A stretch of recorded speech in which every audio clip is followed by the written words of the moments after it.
نحمده ونصلي على رسوله الكريم أما بعد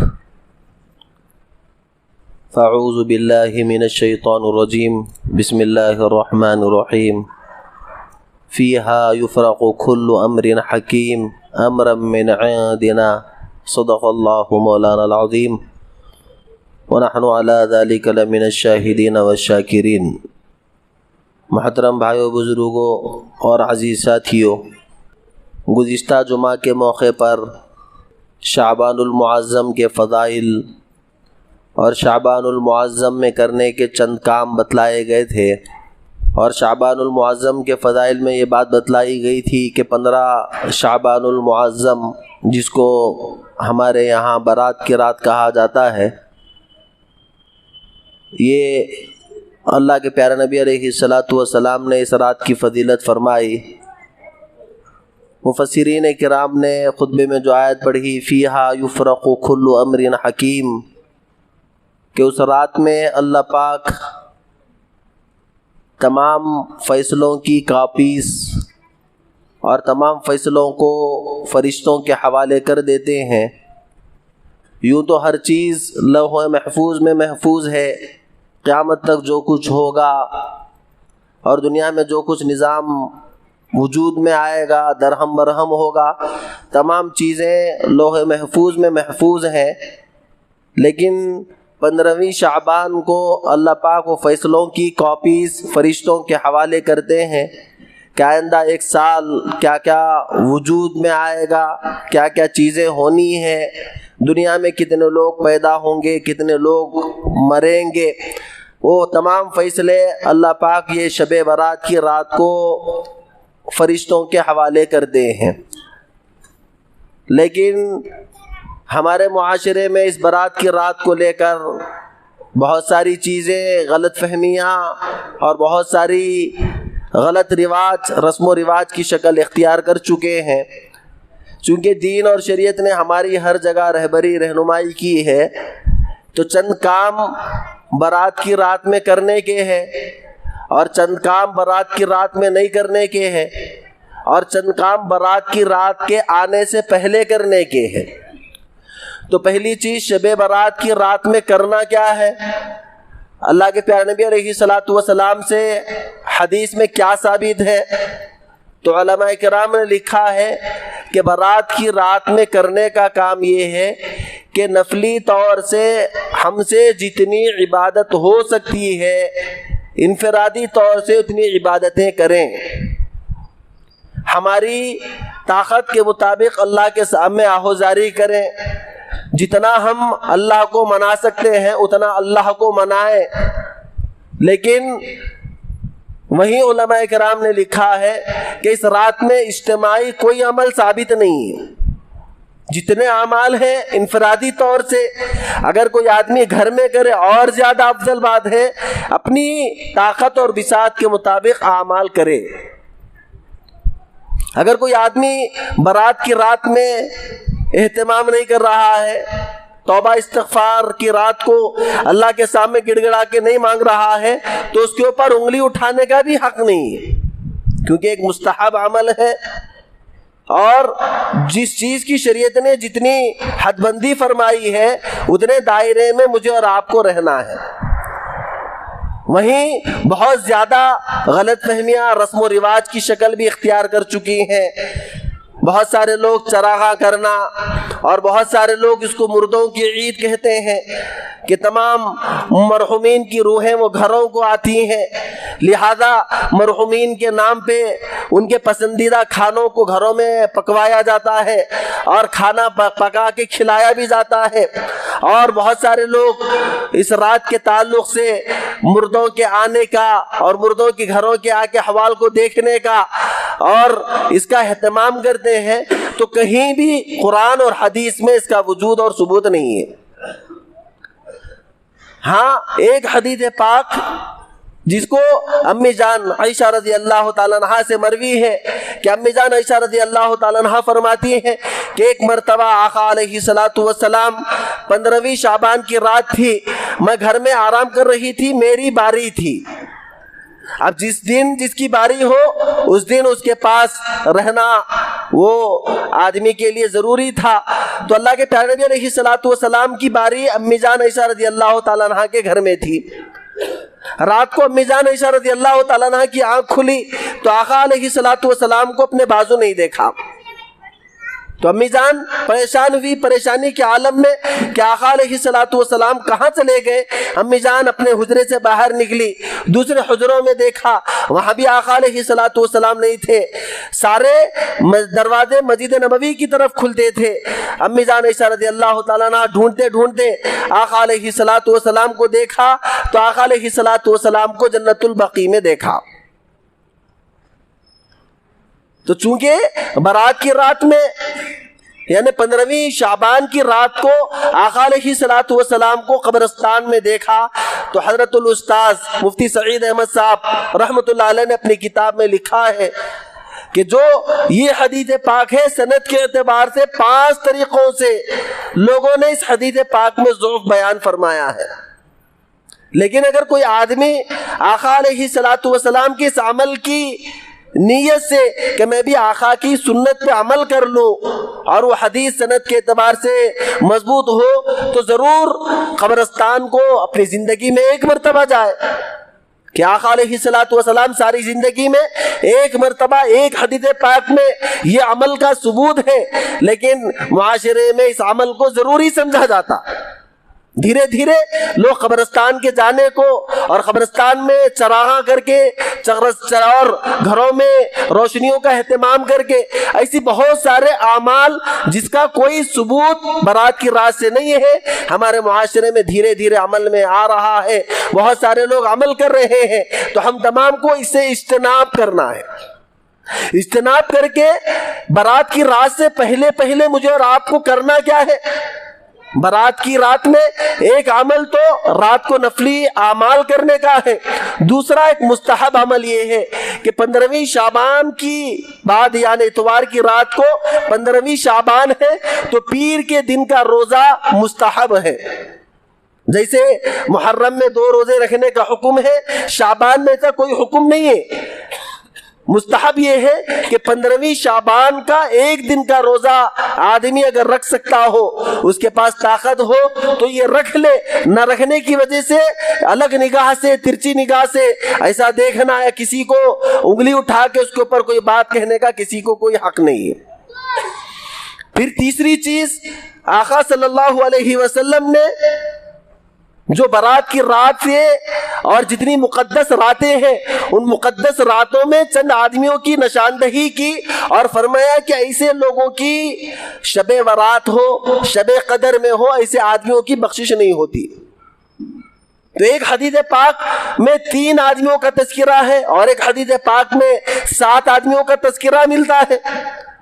تو کرنے کا کام جو نص قطعی سے ثابت ہے, جس کی حدیث پاک میں صراحت موجود ہے, ہم وہ کام نہیں کرتے. جو کام نہیں کرنے کے ہیں, جس کا ثبوت نہیں ہے, اس کام کے پیچھے پڑ جاتے ہیں اور اس کام کو بڑے ہی اہتمام سے کرتے ہیں کہ ہمارے دادا کرتے تھے, ہمارے ابا کرتے تھے, ہم بھی وہ کام کریں گے. جو کام آقا علیہ الصلوۃ والسلام نے آج سے 1400 سال پہلے بتلا دیا کہ برات کی رات جب اللہ پاک آسمان دنیا پہ آ کے اعلان کرتے ہیں الا من مستغفرین, بالکل قریب آسمان دنیا پہ آ کے اعلان کرتے ہیں کہ بخشش کے طلبگاروں کو بخشش ملے گی, رزق کے طلبگاروں کو رزق ملے گا, اللہ کی عطا, اللہ کی جود و سخا کے دروازے کھلے ہوئے ہوں گے. لیکن 7 آدمی ایک روایت میں اور ایک روایات میں 3 آدمیوں کے علاوہ ہر آدمی کو نوازا جائے گا.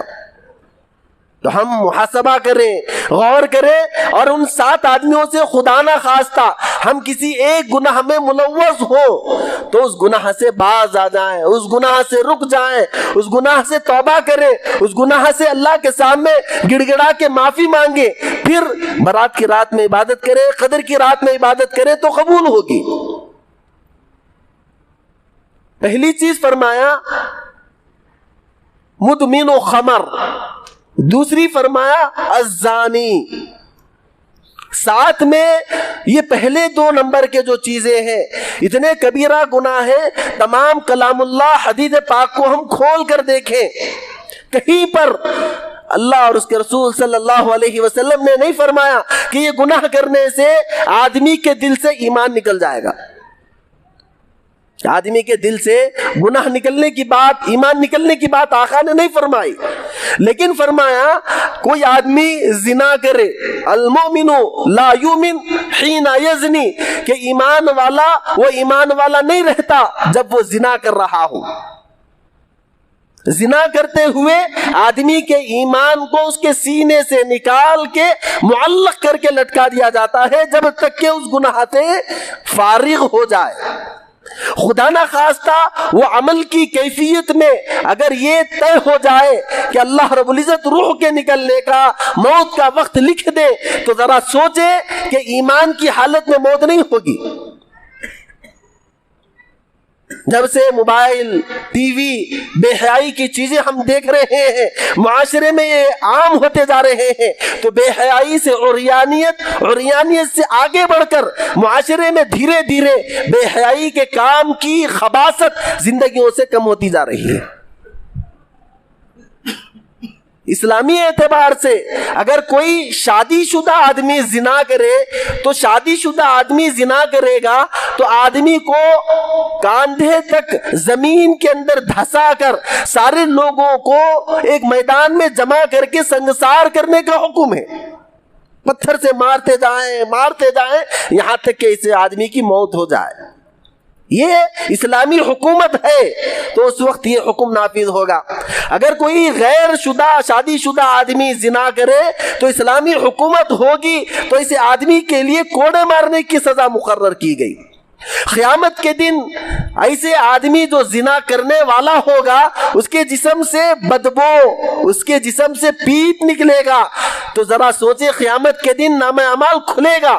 آج تو اللہ ستاری کا، غفاری کا اور اللہ رحم کا معاملہ کر رہے ہیں. قیامت کے دن اللہ پاک سارے لوگوں کے سامنے جب دفتر کھلے گا، عمل نامہ کھلے گا، تو کہا جائے گا کہ زانی ہے، تو کتنا کسی کو ہم منہ دکھانے کے لائق نہیں رہیں گے.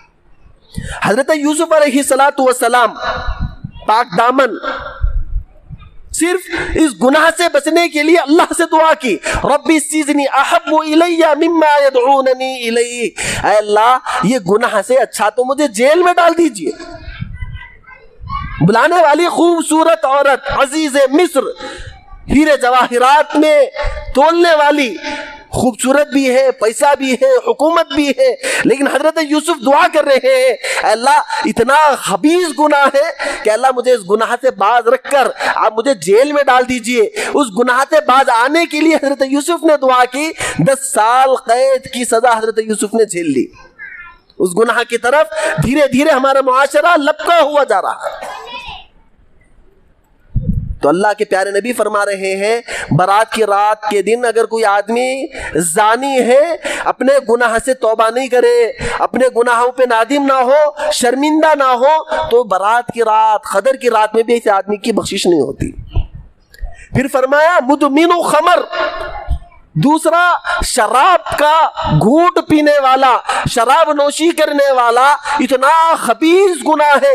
آقا علیہ السلام فرما رہے ہیں شراب نوشی کر لے آدمی، اس کے سینے سے ایمان نکل کے معلق لٹکا ہوا رہتا ہے. جب تک نشے کی حالت میں ہو تو اس کے ایمان کو اس کے سینے سے نکال کے معلق کر دیا جاتا ہے. اب یہ شراب آج معاشرے کا ایک المیہ بن چکا ہے. اچھے لوگ اچھے گھرانوں میں دھیرے دھیرے یہ گناہ جڑ پکڑتا جا رہا ہے. جس شراب کو آقا علیہ السلام نے اور جس نشے کو آقا علیہ السلام نے ام الخبائث فرمایا، ساری برائیوں کی جڑ نشہ ہے، سارے گناہوں کی جڑ نشہ ہے. وہ نشے کو معاشرہ دھیرے دھیرے نشے کا عادی بنتا جا رہا ہے. ہمارے محلے میں بہت سارے نوجوانوں کو دیکھنے میں آ رہا ہے چھوٹی چھوٹی عمر میں وائٹنر کا کا نشہ، الگ الگ نشہ، اس کے بغیر ان کو رہا نہیں جاتا، کھڑا نہیں جاتا، اس کے بغیر وہ اپنی زندگی کو گزار نہیں سک رہے ہیں۔ تو جس گناہ کو آقا نے فرمایا سارے گناہوں کی جڑ، جس گناہ کی نحوست کی ہو، اللہ کے پیارے نبی نے فرمایا کہ اس کے سینے سے ایمان کو نکال کے معلق کر دیا جاتا ہے۔ ایسا گناہ جس کی برات کی رات میں، قدر کی رات میں بخشش نہیں ہوتی، تو آقا فرما رہے ہیں اس رات سے پہلے اس گناہ سے توبہ کر لے۔ تیسرے نمبر پہ آقا علیہ السلام نے فرمایا قاطع الرحم، رشتے ناتوں کو کاٹنے والے کی بخشش کی رات نہیں ہوتی، برات کی رات۔ تو رشتے ناتوں کو جوڑنا، رشتے ناتوں کی اہمیت کلام اللہ میں، حدیث پاک میں بتلا دی گئی کہ جو رشتے ناتوں کو کاٹے توڑے وہ ہم میں سے نہیں ہو سکتا۔ آج گھر گھر میں رہنے والے سگے دو بھائی ایک دوسرے کی چہرہ نہیں دیکھنا چاہتے، ایک دوسرے کے سامنے آنا نہیں چاہتے، ایک دوسرے تک پیغام پہنچانے کے لیے واسطوں کی ضرورت پڑ رہی ہے۔ چاچا سے تعلق کٹا ہوا، خالہ سے کٹا ہوا، پھوپھی سے کٹا ہوا، وہ فلانے کے گھر کو نہیں آ رہا، فلانا فلانے کے گھر کو نہیں جا رہا۔ یہ رشتے ناتوں کو کاٹنا اتنا بڑا گناہ ہے کہ آقا علیہ السلام نے فرمایا برات کی رات میں، قدر کی رات میں بھی ایسے آدمی کی بخشش نہیں ہوتی۔ عاق الوالدین، اسی طرح ماں باپ کے نافرمان ہیں تو ماں باپ کے نافرمان کی بھی برات کی رات ہو، قدر کی رات ہو، عظیم مقدس راتوں میں ایسے گنہگاروں کی بخشش نہیں ہوتی۔ تو اللہ رب العزت سے دعا فرمائے اور برات کی رات کے آنے سے پہلے ہم نیت کریں، ارادہ کریں کہ یہ 4 گناہ بیان کیے گئے، اسی طرح پائجمے کو ٹخنوں کے نیچے لٹکانا، یہ 5ویں نمبر کے اوپر اللہ کے پیارے نبی علیہ السلام نے فرمایا۔ اسی طرح چوری کرنا، غیبت کرنا، یہ ایسے گناہ ہیں جن کی اللہ رب العزت بغیر توبہ کے بخشش نہیں فرماتے۔ تو برات کی رات کے آنے سے پہلے ہم نیت کریں، اپنے نفس کا، اپنی زندگی کا محاسبہ کریں، اور ان گناہوں میں سے کسی گناہ میں خدا نہ خواستہ ہم ملوث ہیں تو اس گناہ سے باز آ جانا ہے اور اپنے آپ کو روکنا ہے۔ اللہ کے سامنے توبہ و استغفار کر کے ہم ایسی بابرکت راتوں کا استقبال کریں گے تو یہ بابرکت راتیں میرے اور آپ کے گناہوں کو دھلنے کے لیے اور ہمیں پاکیزہ صاف کرنے کے لیے اور آئندہ زندگی کے لیے، مہلت کے لیے اللہ پاک مجھے اور آپ کو ایسی راتیں دیتے ہیں۔ تو اللہ پاک سے دعا فرمائے کہ اللہ پاک ہم تمام کو یہ رات کی برکتیں، سعادتیں نصیب فرمائے۔ آمین وآخر دعوانا الحمدللہ رب العالمین۔